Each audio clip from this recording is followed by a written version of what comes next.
ahead and take player questions first to get them back out so they can do some post-game autographs. Jordyn, I'll start with you. You mentioned coming to these games as a kid and the crowd being a big thing. What did the crowd mean to you guys today? It meant everything. It was awesome playing in front of a crowd that I couldn't even hear my own teammates. Like, obviously I want to hear my teammates, but it's nice knowing that I can't hear them for, like, good reasons. But, I mean, it was awesome. It was a great atmosphere, and the hope is that we can keep bringing people into Memorial, get that magic in here, and, you know, whew, it was just fun. It was fun. Jordyn, is that the loudest crowd you've seen since you've been here? Absolutely. Absolutely. I mean, we've had, I don't know, it was just so loud. I was trying to call plays, tell my teammates stuff. I'm probably not have a voice tomorrow, but it was awesome. Great feeling. I had a kind of a slow first half before you picked it up in the second. What kind of changed for you out there? Just my teammates motivating me. My teammates, my coaches, they just told me to keep my head up.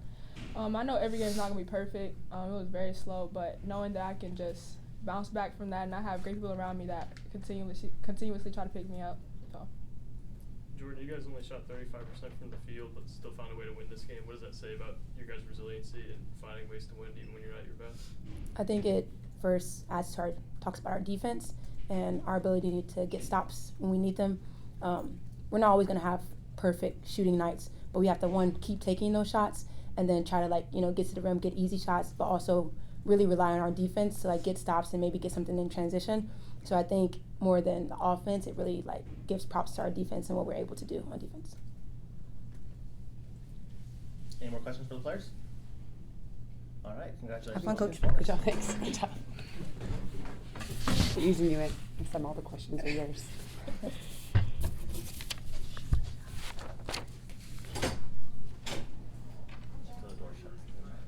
Questions for Coach?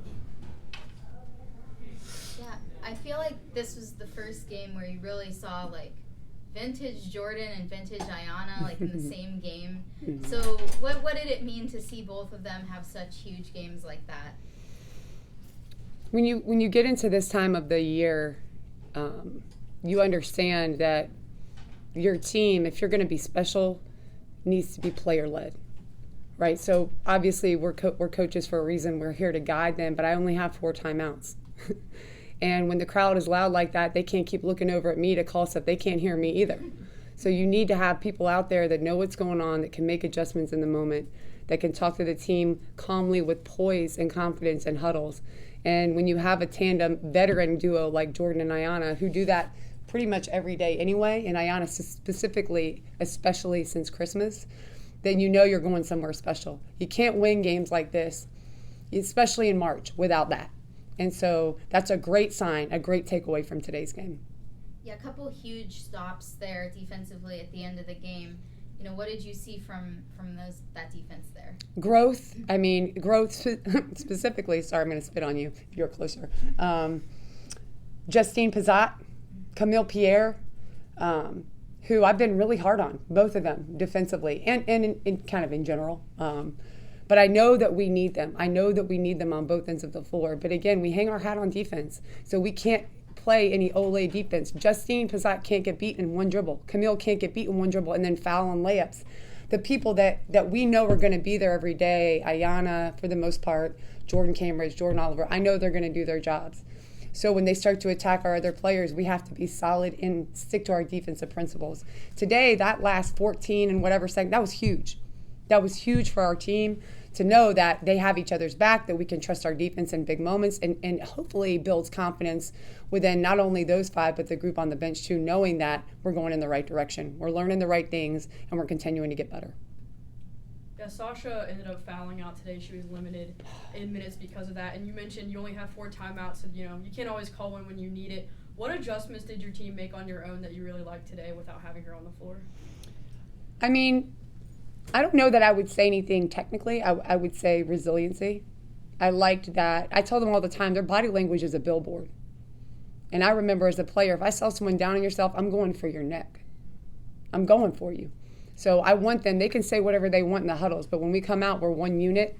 We have a look on our face that lets you know we mean business. They say we stand on business, whatever that means. I'm too old for it. But we have to play like that. We got to play like that. We got to look like that when we've made 4 crappy plays in a row. So what? They're over. They're over. Now we got to make the next 4 plays. In a game like this, and she didn't say it, but I will tomorrow in film, we turn the ball over way too much.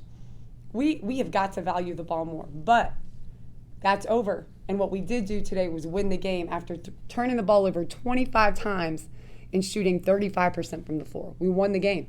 So there's something to be said for that. And as we move forward, we'll certainly get better at the things we need to get better at, but really proud of our resiliency today. You probably had some tough nights as you built this thing out. How fulfilling has the last week been for you? I'm happy to see growth. I'm happy for my team, for my program. I'm happy for our department because we're all doing this together. I'm the one talking to y'all. I have the best staff in the country. I've been telling you guys that. I'm on a team too. My coaching staff, our administration, our other coaches, we're all doing the same thing. I'm just proud to represent Vanderbilt in the right way, and I hope we can keep it rolling. Yeah, seeing Camille, do what she did, play that many minutes when she wasn't having a very good game offensively, what does that say about the growth that she's made?